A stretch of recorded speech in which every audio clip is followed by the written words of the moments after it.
نحمده ونصلي ونسلم على رسوله الكريم اما بعد فاعوذ بالله من الشيطان الرجيم بسم الله الرحمن الرحيم يسألونك عن الشهر الحرام قتال فيه قل قتال فيه كبير وصد عن سبيل الله وكفر به والمسجد الحرام وإخراج أهله منه أكبر عند الله والفتنة أكبر من القتل ولا يزالون يقاتلونكم حتى يردوكم عن دينكم إن استطاعوا ومن يرتد منكم عن دينه فيمت وهو كافر فأولئك حبطت اعمالهم في الدنيا والآخرة وأولئك أصحاب النار هم فيها خالدون۔ آپ سے ماہ حرام میں جہاد کرنے کے بارے میں سوال کرتے ہیں، تم فرماؤ اس مہینے میں لڑنا بڑا گناہ ہے، اور اللہ کی راہ سے روکنا اور اس پر ایمان نہ لانا اور مسجد حرام سے روکنا اور اس کے رہنے والوں کو وہاں سے نکال دینا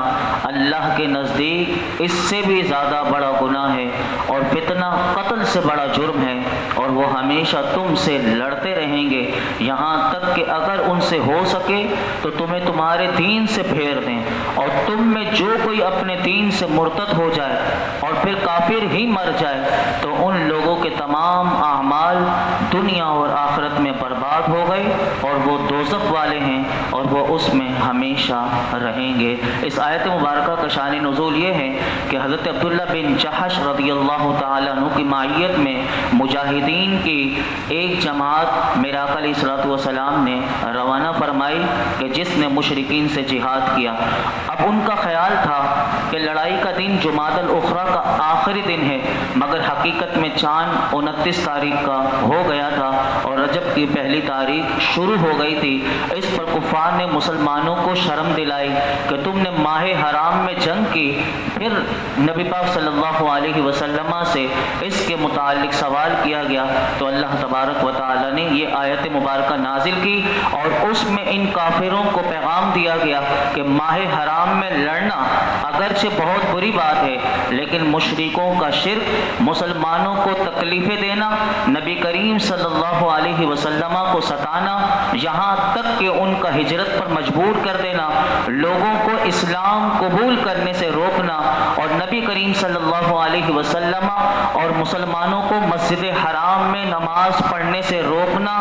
دوران نماز مسلمانوں کو تکلیفیں دینا، یہ ماہ حرام میں لڑائی سے بھی بہت بڑھ کر ہے۔ لہٰذا پھر کافروں کو کہا گیا کہ تم اپنے گریبان میں جھانک کر تم اپنے کرتوت دیکھ لو، پھر تم مسلمانوں پر اعتراض کرنا، تمہارے یہ افعال مسلمانوں کے کام سے بھی زیادہ شدید ہیں۔ کفر و ظلم تو کسی صورت میں بھی جائز نہیں ہوتے، جبکہ لڑائی تو بعض صورتوں میں جائز ہو جاتی ہے۔ مسلمانوں نے جو ماہ حرام میں لڑائی کی وہ ان کی غلط فہمی کی وجہ سے تھی کہ یہ چاند کی تاریخ ان پر مشکوک ہو گئی، لیکن کفار کا کفر اور مسلمانوں کو تکلیفیں دینا تو کوئی قابل شک فعل نہیں، یہ تو واضح طور پر تمہارا ظلم اور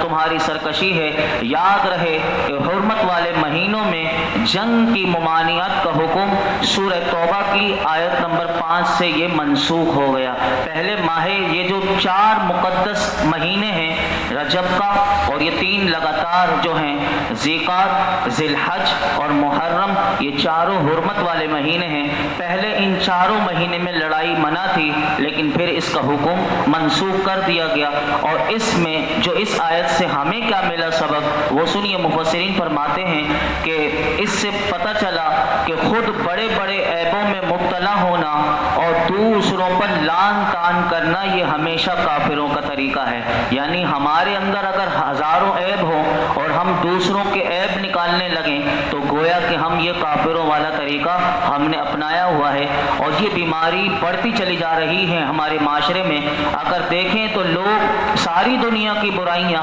اور ہم ساری دنیا کی برائیاں بھی کرتے ہیں اور غیبت بھی کرتے ہیں، اور خود ان سے بڑھ کر اگر ہم دیکھیں تو عیبوں کی گندگی سے ہم ہی آلودہ ہوتے ہیں جب ہم اپنے گریبان میں جھانکیں، تو ہمارے لیے بھی اس میں بہت بڑا سبق ہے۔ ایک حدیث پاک میں آپ کے سامنے رکھتا ہوں کہ نبی کریم صلی اللہ علیہ وسلم نے ارشاد فرمایا کہ جسے حضرت ابو ہریرہ رضی اللہ تعالیٰ عنہ روایت کرتے ہیں کہ اللہ کے محبوب نے فرمایا، تم میں سے کوئی اپنے بھائی کی آنکھ میں اس کو تنکا تو نظر آ جاتا ہے لیکن اپنی آنکھ میں اسے شہتیر بھی نظر نہیں آتا، یعنی اس کے اپنے گناہ کتنا بوجھ ہے، لیکن دوسروں کی آنکھ میں اگر ایک تنکا بھی ہو، یعنی ایک عیب بھی ہے تو ہمیں پتہ چل جاتا ہے، لیکن ہم کتنے یعنی گناہگار ہوتے ہیں۔ ہم اگر اپنے گریبان میں جھانکیں تو ہمارے عیبوں کا ہمیں پتہ ہے۔ دوسرا، اس آیت مبارکہ سے مفسرین فرماتے ہیں یہ نقطہ بھی نکلا ہے کہ فتنہ انگیزی کرنا، یعنی فتنہ کرنا یہ قتل سے بھی بڑا جرم ہے۔ بعض لوگوں کو فتنہ فساد کرنے کی ان کی طبیعت میں ہوتا ہے، جیسے یہ ہم نے چند دن پہلے 2 دن پہلے بھی سنا کہ وہ کیسے فتنہ کرنے والے لوگوں کو جب کہا جاتا ہے اللہ سے ڈرو تو سامنے وہ ہمیں کہتے ہیں تم ڈرو، یعنی وہ اپنی یہ منافقت ہے اتنی خطرناک، اور یہ اتنی انسان کی اگر بڑھتی چلی جائے اس کا علاج نہ کرے تو پھر یہ بہت انسان کو برباد کر دیتی ہے۔ تو یہاں پر اس بات کا بھی بتایا گیا کہ فتنہ انگیزی بھی کوئی معمولی جرم نہیں۔ تیسرا، اس آیت مبارکہ سے یہ پتہ چلا کہ صحابہ کرام کی شان کا اس آیت میں اگر غور کریں تو پتہ چلتا ہے کہ صحابہ کرام پر کافروں نے اعتراض کیا، اللہ نے خود قرآن نازل کر کر صحابہ کے اعتراض کا جواب ان کو دلوا دیا۔ چوتھی بات جو اس میں قابل غور ہے اور قیامت تک کے مسلمانوں کے لیے اس میں بڑا پیغام ہے، اس چوتھی بات جو اس آیت میں ہے وہ یہ ہے وَلَا يَزَالُونَ يُقَاتِلُونَكُمْ، وہ ہمیشہ تم سے لڑتے رہیں گے۔ اس آیت میں کافروں کی اللہ نے ایک خبر دے دی کہ ان کا کام کیا ہے کہ یہ ہمیشہ کافر مسلمانوں سے نفرت رکھیں گے، اور جہاں تک ان کافروں سے ممکن ہوگا وہ مسلمانوں کو دین سے منحرف کرنے کی کوشش کرتے رہیں گے۔ آج اگر ہم غور کریں، اگر ہماری آنکھیں کھلی بھی ہوں یا ہم پورے دنیا کے معاملات کا ہم تجزیہ کرتے ہوں یا ہمیں پتہ ہو، تو یہی ہو رہا ہے کہ کفار کی ہزاروں تنظیمیں وہ مسلم ممالک میں بھی اور غیر مسلم ممالک میں وہ اپنا کام کر رہی ہیں۔ وہ کیا کرتی ہیں؟ وہ اپنا دین، اپنا کلچر، اپنی تہذیب جو ہے وہ پھیلانے میں مشغول ہیں۔ جہاں اسلام سے اصل سے پھیر سکیں وہاں یہ کوشش کرتے ہیں مسلمانوں کو اسلام سے ہی پھیر دیں، اور جہاں یہ نہیں ہو سکتا ان سے تو پھر وہ کیا کرتے ہیں؟ وہ ایک دوسرا کام کرتے ہیں کہ لوگوں کو قرآن کی من مانی تعویلوں میں لگا دیتے ہیں، حدیثوں کے انکار میں لگا دیتے ہیں، نت نئے فتنوں میں لگا دیتے ہیں۔ اگر یہ سب بھی نہ کر سکیں تو مفسرین کہتے ہیں پھر وہ ایمانیات پر حملہ کرتے ہیں۔ ایمانیات سے اگر بچ جائے مسلمان تو پھر اگلا ان کا حملہ یہ ہوتا ہے کہ وہ اخلاقیات پر حملہ کرتے ہیں، یعنی مسلمانوں کے اخلاق کو تباہ و برباد کر دیتے ہیں۔ ہمارے یہ اخلاق نہیں تھے جو آج ہم معاشرے میں دیکھتے ہیں، ورنہ مسلمانوں کے اخلاق کیا ہیں؟ یہ سب یہ پوری سازش کرتے ہیں اور اس طرح مسلمانوں کے اخلاقیات کو برباد کرتے ہیں۔ اخلاقیات تباہ کر کے اس سے کیا نقصان ہوتا ہے؟ اس سے نقصان یہ ہوتا ہے کہ ایمان کمزور ہو جاتا ہے، اور ایمان کمزور ہو جائے تو پھر انسان پھر کمزور پستی میں چلا جاتا ہے اور بے حسی اس کی بڑھتی چلی جاتی ہے۔ یہ بڑی بات اللہ رب العالمین نے، یہ قرآن نے اس آیت کی حقانیت سے واضح ہے کہ کافر جو ہیں وہ ہمیشہ دین سے تمہیں پھیرنے کی کوششوں میں لگے رہیں گے۔ اگر وہ کامیاب ہو جائیں، پانچویں بات جو اس آیت میں سمجھائی گئی وہ یہ کہ وہ اگر تمہیں اپنے دین سے پھیر دیں، یعنی تمہیں مسلمان سے قادیانی بنا دیں، کافر بنا دیں، یا جس بھی نئے فرقے میں مسلمان سے ہٹا کر تمہیں اپنے دین سے پھیر دیں، تو جب دین سے پھر جائے بندہ تو اسے کہتے ہیں مرتد، یعنی وہ دین اس نے چھوڑ دیا، وہ مرتد ہو گیا۔ اب وہ مرتد ہو جائے تو مرتد ہو گیا تو قرآن بتاتا ہے اسی آیت میں کہ جب جو مرتد ہو جائے تو اس کے تمام عمل جو اس نے ماضی میں کیے وہ سارے کے سارے عمل باطل ہو گئے۔ اب آخرت میں اسے کوئی اجر و ثواب نہیں ملے گا۔ دنیا میں اس کی سزا یہ ہے کہ اگر کوئی مرتد ہو جائے تو اگر اسلامی شریعت حکومت ہو تو مرتد کی فوراً سزا یہ ہے کہ اسے قتل کر دیا جائے گا، کہ جو دین کو چھوڑ دے اور مرتد ہو جائے، اسلام کا دامن چھوڑ دے، اگر اسلامی حکومت ہو تو فوراً اس کی سزا یہی ہے کہ اسے قتل کر دیا جائے گا۔ مرتد ہونے کے بعد اس کی بیوی نکاح سے سے نکل جاتی ہے۔ مرتد ہونے والا اگر اپنے رشتہ دار کی وراثت بھی نہیں پا سکتا، اسلام یہ بھی کہتا ہے کہ جو دین چھوڑ دے تو مرتد کو وراثت بھی نہیں ملے گی۔ اسی طرح مرتد کی تعریف کرنا اور اس سے تعلق رکھنا بھی قرآن کہتا ہے یہ جائز نہیں۔ اسی طرح مرتد کے تمام اعمال برباد ہو جاتے ہیں، یہاں تک کہ اگر اس نے حج کیا ہو اور مرتد ہو گیا، اگر دوبارہ پھر وہ ایمان لے کر آ جائے یعنی تو پھر اس کا حج دوبارہ کرنا پڑے گا، یہ بھی، ورنہ زندگی میں حج ایک بار ہے۔ لیکن اگر کوئی مرتد ہو جائے اور پھر دوبارہ اسلام لائے گا تو اس کا وہ حج بھی گیا، دوبارہ اسے حج کرنا پڑے گا۔ اسی طرح زمانہ ماضی کی ساری نیکیاں اس کی برباد ہو گئیں، اور یہ بھی بتایا گیا کہ اگر اسی حالت میں وہ مر گیا تو ہمیشہ ہمیشہ کے لیے وہ جہنم میں رہے گا اور کبھی بھی اس سے نہیں نکلے گا۔ ہم سب کو اللہ کی بارگاہ میں دعا کرنی چاہیے کہ اللہ تعالی ہم سب کا خاتمہ بالخیر کرے، اور یہ بہت بڑا جرم ہے، اس سے ہمیں بچنا چاہیے۔ اگلی آیت میں اللہ رب العالمین نے ارشاد فرمایا ان الذین آمنوا والذین ہاجروا وجاہدوا فی سبیل اللہ اولئک یرجون رحمت اللہ واللہ غفور رحیم۔ بے شک وہ لوگ جو ایمان لائے اور وہ جنہوں نے اللہ کے لیے اپنے گھر بار چھوڑ دیے اور اللہ کی راہ میں جہاد کیا، وہ رحمت الہی کے امیدوار ہیں، اور اللہ بخشنے والا مہربان ہے۔ اس آیت میں تین چیزوں، بڑے اعمال کا ذکر اللہ نے کیا، ایک ایمان، ایک ہجرت اور ایک جہاد۔ یہ تینوں اعمال بجا لانے والوں کو لے ایک اور مقام پر اللہ نے ان کی تعریف کس طرح کی ہے، وہ 10ویں پارے میں سورہ توبہ میں اللہ نے فرمایا یہ تین کام جو کرتے ہیں ان کو کیا ملے گا۔ فرمایا ان الذین آمنوا وہاجروا وجاہدوا فی سبیل اللہ باموالہم وانفسہم اعظم درجۃ عند اللہ واولئک هم الفائزون یبشرهم ربهم برحمت منہ ورضوان وجنات لهم فیہا نعیم مقیم خالدین فیہا ابدا ان اللہ عنده اجر عظیم۔ اب یہ تینوں کا اللہ نے اسی تین آیت میں بتا دیا کہ جنہوں نے ایمان قبول کیا اور ہجرت کی اور اپنے مالوں اپنی جانوں کے ساتھ اللہ کی راہ میں جہاد کیا، اللہ کے نزدیک یہ تینوں کام کرنے والوں کا درجہ بہت بلند ہے، اور فرمایا کہ یہی لوگ حقیقت میں کامیابی پانے والے ہیں، اور ان کا رب انہیں اپنی رحمت، اپنی خوشنودی اور جنت کی بشارت دیتا ہے۔ یعنی یہ تین کام کرنے والوں کو اللہ اپنی رحمت، اپنی خوشنودی، اپنی جنتوں کی بشارت دیتا ہے۔ اور وہ کون سی جنت؟ فرمایا کہ ان کے باغوں میں دائمی نعمتیں ہیں، یعنی دنیا کی طرح عارضی نہیں، ہمیشہ ہمیشہ والی وہ جنت میں نعمتیں ہیں، اور وہ اس جنت سے یعنی عارضی نہیں جائیں گے۔ قرآن کہتا ہے ہمیشہ ہمیشہ ان جنتوں میں رہیں گے، اور بے شک اللہ کے پاس بہت بڑا اجر ہے۔ مفسرین کہتے ہیں اولئک یرجون رحمت اللہ، جو اس آیت میں فرمایا کہ وہ اللہ کی رحمت کے امیدوار ہیں، اس سے یہ پتہ چلا کہ عمل کرنے سے اللہ تعالیٰ پر اجر دینا یہ واجب نہیں، اللہ تعالیٰ پر عمل پر اجر دینا واجب نہیں، بلکہ ثواب دینا یہ اللہ کا محض فضل ہے۔ تو یہ بات اس میں سمجھائی گئی۔ اسی طرح ایک اور آیت فرمائی، آگے سماعت کیجئے یہ آیت انشاءاللہ، اور اس کے بعد کل سماعت کریں گے۔ يسألونك عن الخمر والميسر قل فيهما اسم كبير ومنافع للناس واسمهما أكبر من نفعهما ويسألونك ماذا ينفقون قل العفو كذلك يبين الله لكم الآيات لعلكم تتفكرون۔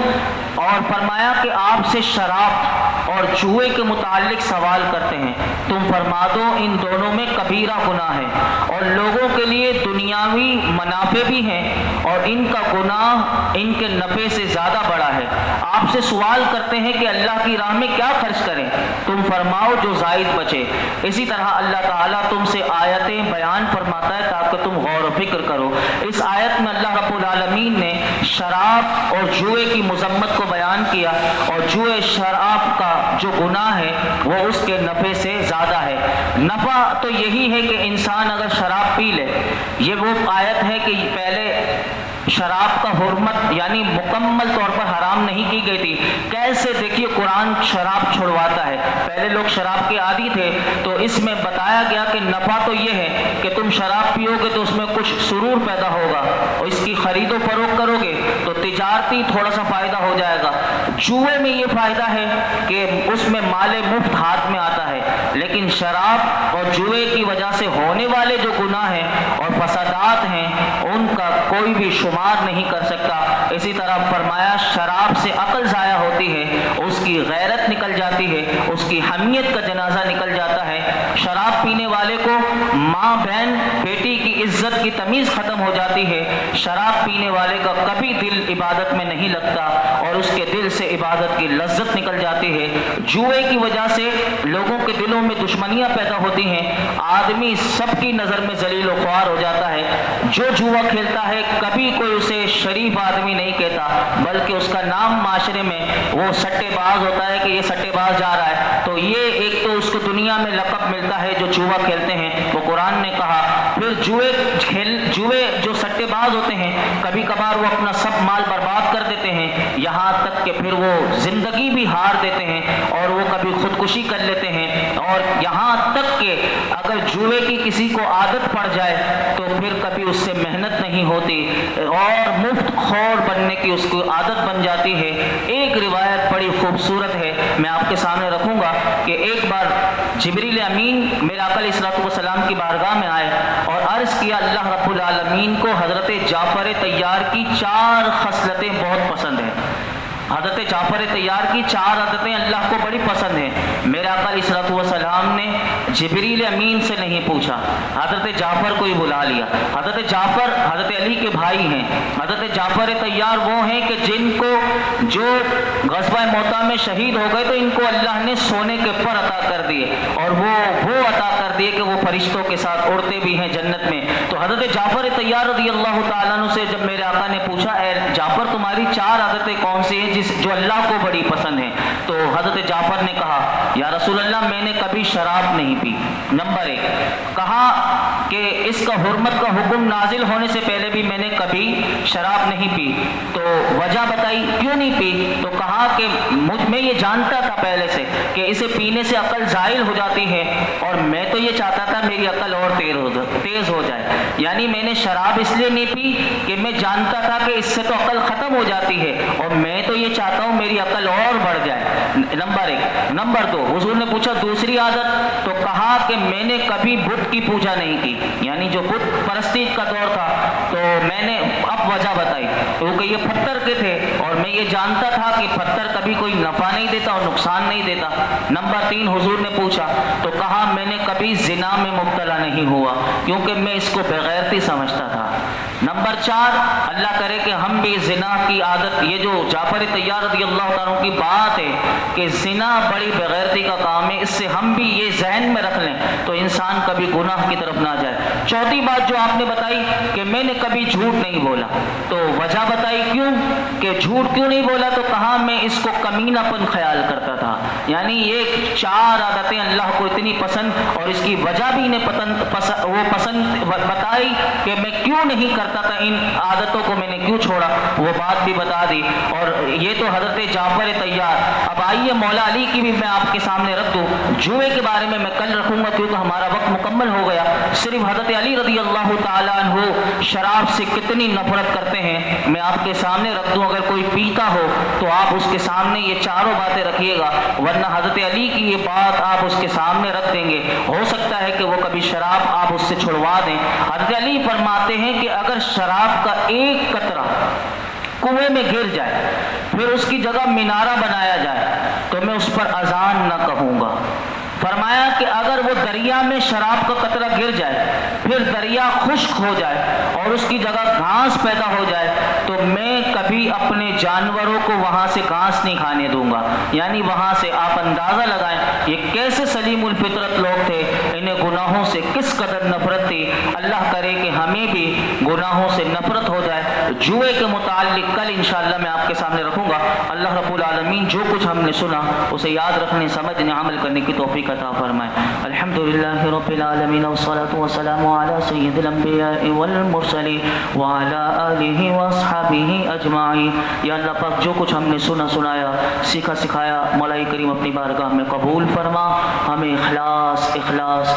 کے ساتھ سیکھنے، سکھانے، سمجھنے، سمجھانے اور مولا کریم اس کا طریقہ سلیقہ بھی عطا فرما۔ یا رب العالمین تو ہم سے راضی ہو جا۔ یا اللہ ہمارے اندر سے تکبر، ساری برائیاں دور کر دے۔ میرے مولا ہمارے اندر سے گناہوں سے مولا کریم نفرت عطا کر دے، ہمیں نیکیوں سے محبت عطا کر دے۔ اے اللہ آج کی اس مقدس رات مولا کریم، آج کی رات عبادت کرنے والوں کا دل زندہ ہو جاتا ہے۔ اے اللہ ہم تھوڑی سی عبادت کرنے کے لیے یہاں پر درس قرآن سنا، اس درس قرآن کی برکت سے ہمارے دلوں کو زندہ کر دے، اور کل قیامت کے دن بھی جو آج کی رات عبادت کرنے والے ہوں ان کے دل مردہ نہیں ہوں گے۔ اے اللہ ہمارے دل کل قیامت کے دن بھی مردہ نہ ہو۔ اے اللہ تو ہم سے راضی ہو جا، ہماری بے حساب مغفرت فرما، ہمارے والدین کی مغفرت فرما، میرے آقا کی تمام امت کی مغفرت فرما، ہمارے رزق کے دسترخوان کو وسیع کر دے، ہمیں زندگی میں کسی کا محتاج نہ کرنا۔ یا اللہ یہ جتنے حاضرین موجود ہیں